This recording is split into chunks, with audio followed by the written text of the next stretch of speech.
मित्रांनो, स्वामी समर्थ आपल्या कायम पाठीशी आहेत आणि ते आपल्याला म्हणत असतात, भिवू नकोस बाळा, मी तुझ्या पाठीशी आहे. तुला घाबरण्याची काहीही गरज नाही.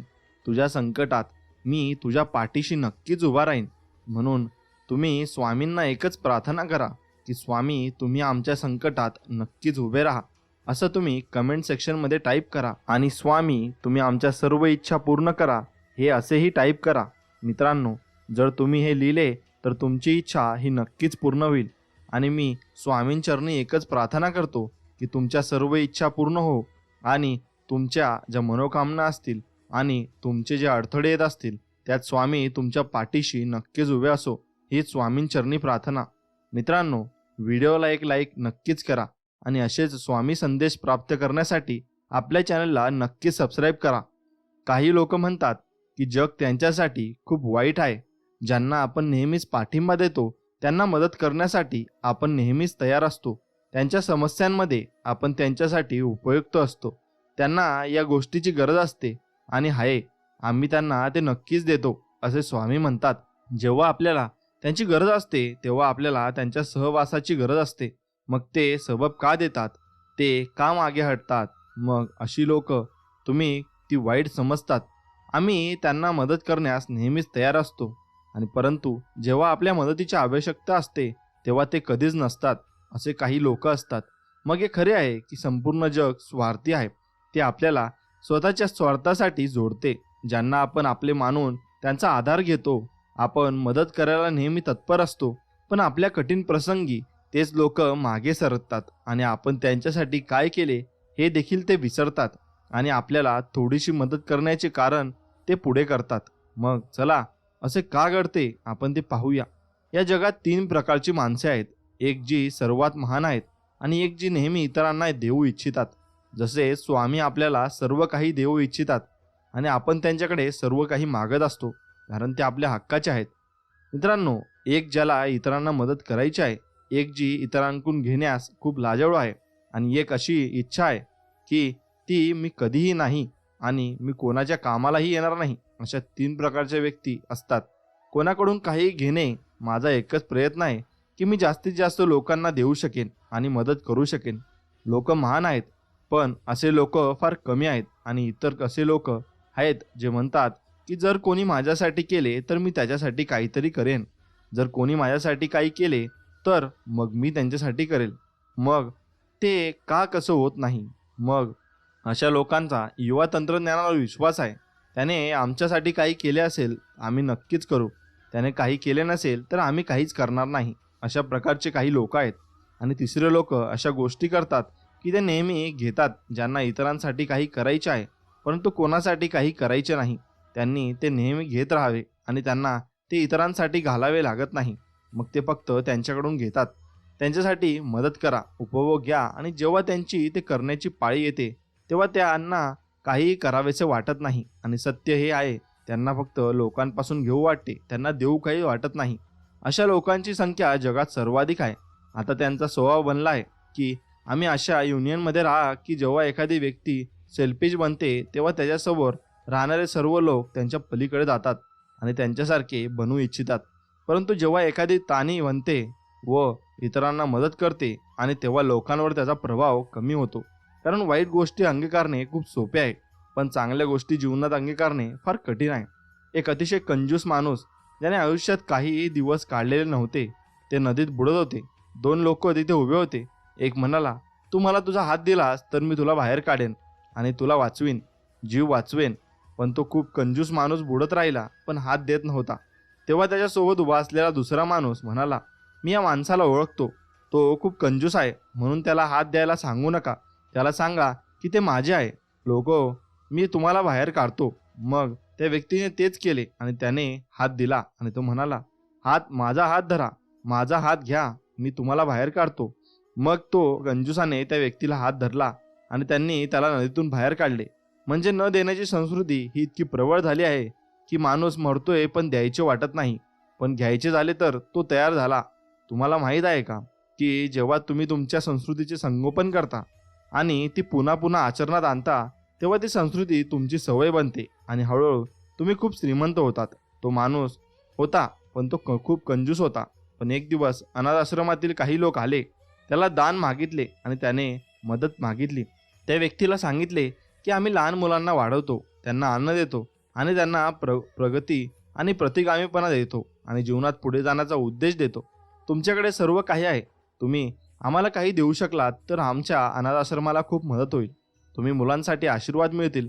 पण तो माणूस इतका कंजूस होता की त्याने आपले एक मूल दिले आणि म्हणाला, तुला अशीच मुले मिळतील म्हणून मीही कितीही खर्च करत आहे, तुला त्याला वाढवू आणि वाढवू. ते परत घ्या. आणि लोकांकडे पैसे आहेत, त्यांच्याकडे पैसे आहे पण त्यांना कसे वागायचे हे माहीत नाही. प्रत्येक श्रीमंत माणूस श्रीमंत नसतो आणि प्रत्येक गरीब माणूस हा गरीब नसतो.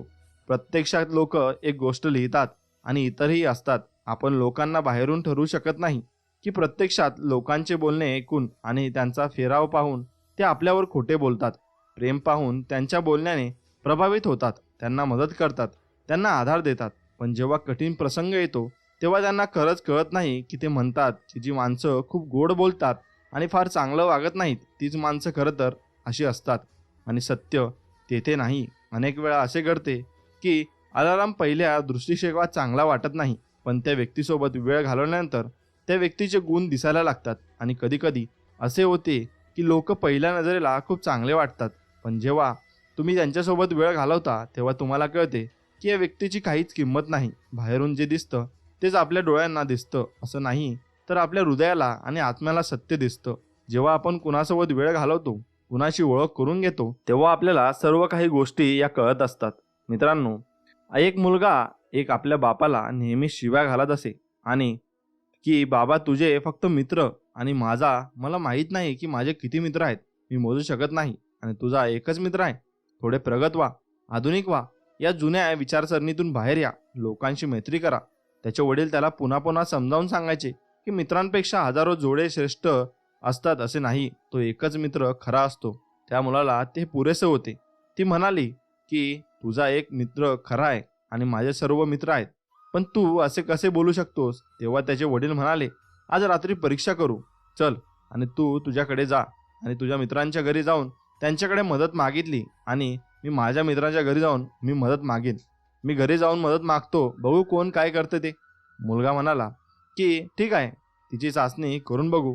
मुलाने वडिलांना सांगितले. तो त्याच्या पहिल्या मित्राच्या घरी आला आणि त्याने येऊन त्याचा दरवाजा ठोठावला आणि म्हणाला की मी खूप अडचणीत आहे, त्यामुळे कृपया मला मदत कर. मग आतून त्याच्या आईचा आवाज आला की तो घरी नाही, तू काळे आहेस. आणि त्याला खूप आश्चर्य वाटले की यावेळी माझा मित्र घरी राहतो, मग त्याची आई असे का बोलत आहे. तर त्याच्या वडिलांनी समजावले की त्याला तुला मदत करायची नाही, म्हणूनच त्याने त्याच्या आईने मला निमित्त दिले आहे.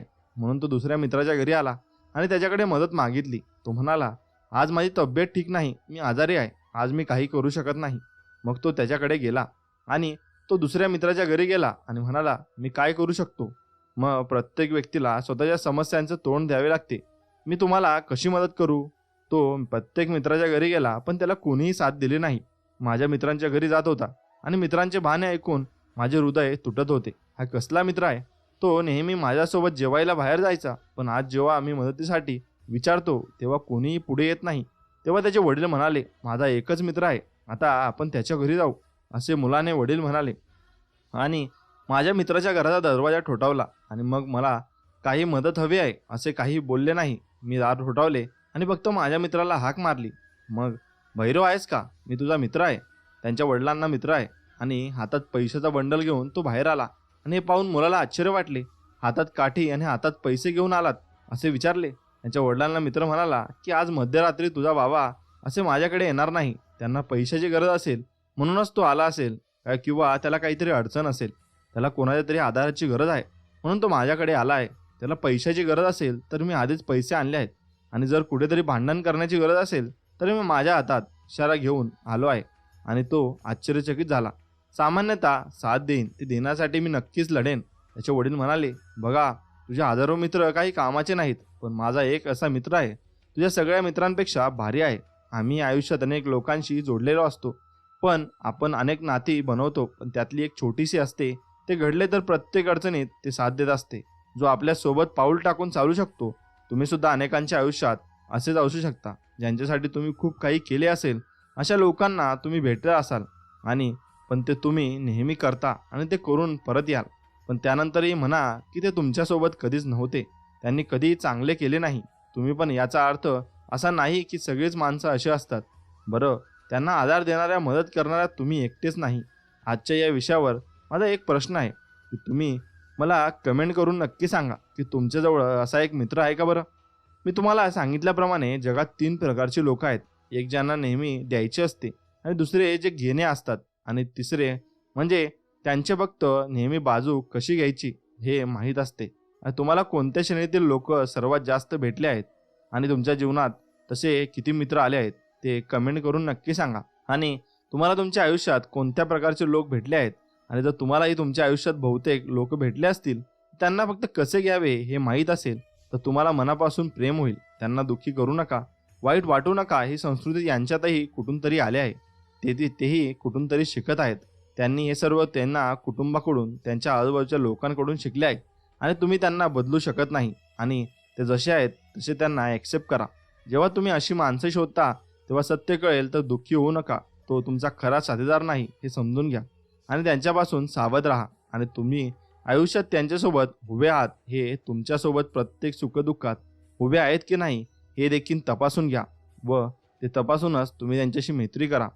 तो राग ही अशी एक आग आहे की सर्वप्रथम तो तुमच्या मनातील शांतता आणि जाळून टाकतो आणि त्याची राख करतो आणि तुमच्या नात्यात विष भरतो. जो माणूस खूप रागावतो तो तुम्हाला कधीच आनंदी वाटत नाही.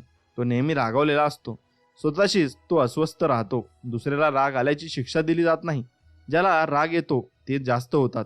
आणि कुणी प्रश्न विचारला की मला खूप राग येतो आणि मला राग येतो तेव्हा मी काय करू? जेव्हा मला राग येतो तेव्हा तुम्ही काही करू शकत नाही, परंतु तुम्हाला राग येऊ नये म्हणून तुम्ही आधीच व्यस्तता करून ठेवलेली असते आणि तुम्ही ते आधीपासून बदलू शकता. राग हा असा आहे की ज्यामुळे तुम्हाला शिंका येऊ शकते आणि तुम्ही ठेवू शकता की ज्यामुळे तुम्हाला खोकला येतो. तुम्ही लोक राग देखील असाच असतो की ज्यावेळी तो तुमच्यावर येतो तेव्हा ती वेळ तुम्ही जर रागाला रोखू शकले नसाल तर तो तुम्ही त्सुनामी सारखा, वादळासारखा येतो. तेव्हा तो थांबवण्याच्या प्रयत्नात कुठे असतो. म्हणूनच तुम्ही राग थोडा कमी करा आणि रागावर नियंत्रण ठेवा. राग येण्याआधीच थांबवायचे उपाय योजावे लागतात. यावर एक उपाय आहे. सकाळी आणि संध्याकाळी तुम्ही अर्धा तास शांतपणे बसा आणि दीर्घ श्वास घ्या आणि दीर्घ श्वास घेतल्यानंतर एवढा सराव करा आणि विश्वासावर लक्ष केंद्रित करा. आणि यापेक्षा जास्त सोपा मार्ग नाही. हे घड्याळ बघा आणि अर्धा तास हे करा. आता ही खूप सोपी गोष्ट वाटते, पण प्रत्यक्षात हे इतके सोपे नाही की तुम्ही तुमची देखभाल करू शकता. संपूर्ण 30 मिनिटे तुम्हाला एका मुद्रेमध्ये बसावे लागेल व तुमच्या श्वासावर लक्ष केंद्रित करावे लागेल आणि ते दृश्यमान ठेवा. सुरुवातीला तुमचे लक्ष तुमच्याकडे दिसेल, तेव्हाच तुमचे मन पळून जाईल. तुमचे मन भरकटत राहील. राग आणि आणखी काय तुमचे लक्ष विचलित आहे. मग मनाची स्थिरता यांसारख्या गोष्टी आणि हा व्यायाम केल्याने तुमचे मन स्थिर होऊ लागेल आणि तुम्ही तरंगायला लागाल. गोष्टी निष्काळजी वाटू लागतील. समस्या बाहेरची नाही, ते तुमच्या मनाच्या आत आहे. त्यामुळे तुम्हाला कदाचित कंटाळाही येऊ शकतील, पण हा सराव तुम्हाला 30 मिनिटांसाठी करावा लागेल. गौतम बुद्धांनी या ध्यान पद्धतीला ध्यान असे नाव दिले व लोक याला विपश्यना असेही म्हणतात. सतत तुमच्या श्रद्धेवर, एकाग्रतेने निर्वाण आत्मसाक्षात्कार होतो. हे देखील घडते आणि ही एक अतिशय प्रकट गोष्ट आहे. सध्या तुम्ही हा व्यायाम सकाळी आणि संध्याकाळी 30 मिनिटांसाठी केला पाहिजे आणि याची पूर्ण हमी की जो कोणी सकाळी अर्धा तास आणि त्यावर श्वासावर लक्ष केंद्रित करेल तर 30 दिवस सतत संध्याकाळ केली तर मन पूर्णपणे शांत होईल. त्याचा राग हळूहळू निघून जाईल. पण काय होते, लोक ऐकतात पण नंतर करत नाही आणि त्यांना ते माहीतही नसतं नीट. ही गोष्ट प्रभावी आहे आणि ही कार्य करते, परंतु तरीही लोक 45 दिवसांनी हार मानतात. तुम्हाला माहीत आहे का ही एखादी गोष्ट तुम्ही तुमच्या आयुष्यात बदल का आणत नाही? कारण तुम्ही ते सतत करत नाही. तुम्ही 2-4 दिवस केल्यावर तुम्हाला एकतर थकवा येतो किंवा कंटाळा येतो किंवा ते करणे थांबवतो. 2-4 दिवसात तुमच्यावर काहीही परिणाम दाखवू शकत नाही. ती व्यक्ती 4 दिवस जिममध्ये जाते आणि विचार करते की आता माझे शरीर खूप चांगले झाले आहे, पण हे शक्य नाही. पण हो, जर त्याने सतत सराव केला तर हळूहळू त्याचे शरीर एक दिवस तंदुरुस्त आणि निरोगी नक्की होईल. म्हणूनच तुम्हाला किमान 1 महिना सतत तुमचा श्वास पाहण्याचा सराव करावा लागेल आणि तुम्हाला त्याचा परिणाम स्वतःच समजेल. मग तुम्ही एका माणूस हातात धरतो किंवा तो माणूस त्याचा राग जो असतो तो प्रगट करत असतो. जर एखाद्याला समजले की रागाने नुकसान होते व्यक्ती सर्वात जास्त, मग एखादी व्यक्ती वेडी आहे. जे स्वतःचे नुकसान करेल. तुमच्या रागाने ज्या व्यक्तीचे सर्वात जास्त नुकसान होते ते तुमचेच आहे. रागाच्या भरात तुमच्या नसा ताणल्या जातात आणि श्वासोच्छ्वास हे वेगवान होऊ लागतो. तुम्हाला एखादी व्यक्ती धावताना दिसते आणि ते चांगले असते, त्याला दम लागत नाही हे समजण्याची गोष्ट आहे. परंतु एक व्यक्ती घरी सोफ्यावर बसले आहे, तो इथे बसला आहे आणि त्याचा श्वास खूप वेगाने चालत आहे. जेव्हा त्याला राग येतो तेव्हा असे काय होते की तुमच्या शरीरात कोलेस्ट्रॉलचे प्रमाण वाढते, तुमच्या शरीरात प्रोटीन स्लोजर वाढते आणि मग त्यामुळे आठवड्याला तुम्हाला ते नुकसान होत असते व तुम्ही जेवढा राग कराल तेवढा तुमचा त्याचा नुकसान होऊ शकेल. एवढे मात्र खरं आहे. म्हणून तुम्ही रागावर नक्कीच नियंत्रण ठेवले पाहिजे व तुमचे जर रागावर नियंत्रण असले तर तुम्ही कोणतीही गोष्टी साध्य करू शकता व सर्व गोष्टींमध्ये तुम्ही नक्कीच माहीर होऊ शकता. म्हणून तुम्ही रागावर नक्की नियंत्रण करा. तुमच्या आयुष्यात खूप पुढे जा, कारण जो व्यक्ती रागावर नियंत्रण करतो तो सर्वच बाबतीत नियंत्रण करू शकतो. एवढे मात्र खरे आहे. मित्रांनो, तुम्हाला जर आयुष्यात भरपूर गोष्टी अशा वाटत असतील की माझ्याकडून होणार नाहीत, तर त्या नक्कीच होतील, पण तुम्ही प्रयत्न केले पाहिजे. ध्येय उंच असले की झेप देखील उंचच घ्यावी लागते, एवढं लक्षात ठेवा. संघर्ष वडिलांकडून आणि संस्कार आईकडून शिकावे, बाकी सगळं दुनिया नक्की शिकवत असते. म्हणून आपले आईवडील काय करत आहे याकडे लक्ष द्या आणि त्यांच्या कृतीकडे लक्ष द्या. ते तुम्हाला भरपूर मोटिवेशन देतात, फक्त तुमचं त्यांच्याकडे लक्ष नसतं, एवढंच असतं. मित्रांनो, पैज लावायची तर स्वतः सोबतच लावा, कारण जिंकलात तर स्वतःचा आत्मविश्वास जिंकाल आणि हारलात तर स्वतःचा अहंकार नक्कीच हाराल. म्हणून दुसऱ्याची पैज आणि दुसऱ्यांची तुम्ही तुलना कधीच करू नये. स्वतःशी पैज लावा आणि स्वतःची तुलना स्वतःशीच करा, म्हणजे तुम्हाला सर्व त्रुटी दिसतील आणि तुमचे सर्व अडचणी दिसतील. अडचणीत असताना अडचणीपासून दूर पळणे म्हणजे अजून मोठ्या अडचणीत जाण्यासारखे आहे. एवढे मात्र खरे आहे. म्हणून तुम्हाला जे काम करायचे आहे ते आजच करा, ते उद्यावर ढकलू नका. कारण जर तुम्ही उद्यावर ढकलाल तर मग तुम्हाला ते काम करण्यासाठी अजून भरपूर वेळ लागेल. एवढं लक्षात ठेवा. काहीतरी उत्सुंग करण्यासाठी जिद्द बाळगावी, विचारांवर विश्वास ठेवावा आणि आपल्या कर्तृत्वाने ते साध्य नक्कीच करावं. म्हणून काहीतरी करायच्या पहिले तुम्ही एक आराखडा आखला पाहिजे व त्या आराखड्यानुसार व प्लॅनिंगनुसार तुम्ही नक्कीच काम केलं पाहिजे. असं काम केलं तुमच्या सगळ्या गोष्टी तुमच्या मनाप्रमाणे होतील. काहीतरी उत्सुंग करण्याची जिद्द बाळगावी, विचारांवर विश्वास ठेवावा आणि आपल्या कर्तृत्वाने ते साध्य नक्कीच करावं. म्हणून लोक म्हणतात की तुम्हाला काही साध्य करता आलं नाही, कारण आपण ती गोष्ट सतत केली नाही व ते दुसऱ्याकडून आपण अपेक्षा ठेवल्या. ज्या पायांना पूर्वीपासून ऊन वारा पाऊस यांच्याशी संघर्ष करावयाची सवय असते, अशी पावले शेवटपर्यंत कधी थकत नाही. म्हणून तुम्हाला सर्व गोष्टींचे अनुभव हे नक्कीच आले पाहिजे व तसे अनुभव आले तरच माणूस हा हुशार होत असतो. त्या हुशारपणामुळे तो सर्व काही गोष्टी मिळवत असतो. मित्रांनो, जगाचा रिवाज आहे, जोपर्यंत काम आहे तोपर्यंत नाव आहे, नाही तर लांबूनच सलाम आहे. म्हणून जीवनात मागे बघून शिकायचे आणि पुढे बघून चालायचे. एवढंच लक्षात ठेवा, कारण लोक तुमच्या मदतीला येणार नाही. तुम्हाला तुमची मदत ही स्वतःच करावी लागेल व स्वतः त्या मार्गावर तुम्हाला चालावं लागेल. अर्ध्यातच हार मानणारे कधीच यशाचे शिखर पार करू शकत नाही. पंख त्यांचेच मजबूत असतात जे एकटे असतात व एकटे उडतात आणि प्रवाह विरुद्ध झेप घेतात. मित्रांनो, म्हणून तुम्हाला प्रवाह विरुद्ध झेप घ्यायची आहे. जगा इतकं की आयुष्य नक्कीच तुमचं कमी पडेल आणि हसा इतके की आनंद नक्कीच कमी पडेल. काही मिळाले तर नशिबाचा खेळ आहे, पण प्रयत्न इतके करा की परमेश्वराला देणं तुम्हाला भागच पडेल व तुमचे प्रयत्न एवढे असावेत की परमेश्वर वरून म्हणला पाहिजे की नाही, हा मुलगा खरंच प्रयत्न करतोय आणि याला मी यश हे नक्कीच दिलं पाहिजे. हारलात तरी चालेल, फक्त जिंकणाऱ्याने स्वतःहून म्हटलं पाहिजे की हा खेळ आयुष्यातील सर्वात कठीण नक्कीच खेळ होता. खऱ्या विद्यार्थ्याला कधीच सुट्टी नसते, एवढे मात्र खरे आहे. सुट्टी त्याच्यासाठी नवं काहीतरी करण्याची व शिकण्याची संधी असते. म्हणून तो सुट्टी ही घेत असतो व सुट्टीला तो भरपूर काही शिकत असतो. तुम्ही आपल्या कर्माचा पडदा काचेसारखा स्वच्छ कराल तर त्यातून तुम्हाला परमेश्वर नक्कीच दिसेल. एवढे मात्र खरं आहे. म्हणून आपल्या आयुष्याचा पडदा हा नेहमी काच साफ ठेवा आणि त्यातून तुम्ही सर्व काही गोष्टी मिळवू शकता. पण आपले कर्म नक्की चांगले असायला हवे. जर आपले कर्म वाईट असले तर आपल्या सगळ्याच गोष्टी वाईट होत जातात. शब्दापेक्षा शांत राहूनच जास्त आक्रमक होता येतं. म्हणून शब्द जास्त वापरू नका, शांत राहा. तुमची जेव्हा वेळ येईल तेव्हा तुम्ही बोला आणि तेव्हा समोरचा तुम्ही न बोलताही आपोआप समजून जाईल. यशस्वी होण्यासाठी तुम्ही तुमची यशस्वी होण्याची इच्छा अपयशी होण्याच्या भीतीपेक्षा अधिक प्रबळ असली पाहिजे. तेव्हाच तुम्ही यशस्वी होऊ शकता. कारण ज्याची इच्छा प्रबळ असते तो व्यक्ती कुठे ना कुठे काहीतरी नक्कीच करून दाखवतो आणि त्याच्या आयुष्यात भरपूर काही गोष्टी तो साध्य करत असतो.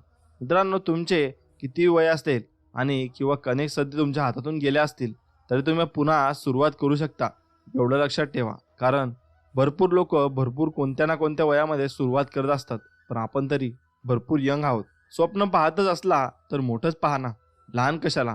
कारण मोठी स्वप्नेच माणसाचं रक्त ढवळू शकतात आणि मोठी स्वप्ने ही बघायला हवी, तेव्हा तर छोटी स्वप्ने आपली पूर्ण होतील.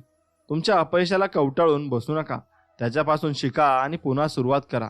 म्हणजे अनुभवही महत्त्वाचे आहेत. ज्याला अनुभव आहे तो खूप गोष्टीत प्रगती करू शकतो, एवढं मात्र खरं आहे. कारण अनुभव आला तरच माणूस सुधारत असतो. मोठं व्हायचं आणि यशस्वी व्हायचं तर अपमान गिळायला शिका. उद्या मोठे व्हाल तेव्हा हीच अपमान करणारी लोक स्वतःचा मान वाढवायचा तुमची ओळख सांगतील. म्हणून लक्षात ठेवा, तुम्ही काय बनताय आणि तुम्ही काय करताय याच्यावर तुम्ही पुरेपूर लक्ष दिले पाहिजे व त्याला फ्युचर आहे का याच्याकडे पण तुम्ही लक्ष दिले पाहिजे. आपला जन्म होतो तेव्हा आपण रडत असतो आणि लोक हसत असतात. मरताना आपण असं मरावं की आपण हसत असू पण लोक रडत असतील. म्हणून लोकांची व तुम्ही यात पूर्णपणे तुम्ही लोकांकडे लक्ष द्या आणि लोकांना म्हणा की मला तुमच्याकडून काहीतरी शिकायचे आहे आणि तुम्ही मला हे शिकवलेच पाहिजे, असे लोकांना म्हणा. आणि मित्रांनो, स्वामींवर विश्वास ठेवा आणि नक्कीच नामस्मरण करा. नामस्मरणात एवढी ताकद आहे, ती कशातच नाही. ती फक्त नामस्मरणाने सिद्ध होऊ शकते आणि त्या व्यक्तींना स्वामींचा अनुभव हा नक्कीच येईल. चला तर मग भेटूया नवीन एक व्हिडिओमध्ये. तोपर्यंत जय श्री राम, जय श्री हनुमान, श्री स्वामी समर्थ, जय जय स्वामी समर्थ. धन्यवाद.